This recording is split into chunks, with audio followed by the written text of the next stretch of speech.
13142 তিস্তা তোরসা এক্সপ্রেসে চেপে এনজিপি থেকে বাড়ির পথে এগোলাম।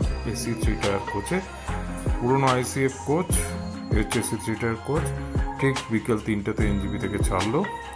এইখানে দেখুন এসি 3 টায়ার কোচে যেমন হয় 3 করে দুদিকে বেড এবং সামনে রয়েছে টেবিল, ওখানে আয়না, সুইচ বোর্ড, প্লাগ, পরিষ্কার করে লেখা রয়েছে সিট নাম্বারগুলো। কামরা কিন্তু পরিষ্কার ছিল, বেড রোলে যেমন দেয় 2টো চাদর পার হেড, এবং তার সাথে ওই আগে থেকেই ওপরে রাখা রয়েছে বালিশ এবং কম্বল। এছাড়া ওপরে ব্যাগ রাখার জায়গায় হচ্ছে করিডোর, সাইড লোয়ার সাইড আপার যেমন থাকে, জানলার পর্দা এসি 3 টায়ার কোচে যেমন রয়েছে। এছাড়া একটি প্লাগ পয়েন্ট রয়েছে 6 জনের জন্য। সামনে রয়েছে ওয়াশ বেসিন, আয়না এবং বাথরুমে রয়েছে কল, বেসিন, হ্যান্ড ওয়াশ, তার সাথে যেমন হয় পরিষ্কার বাথরুম, কিন্তু একটু পুরনো স্টাইলে যেমন আইসিএফ কোচে হয়ে থাকে। এভাবে ছুটে চললো আমাদের বাড়ির দিকে।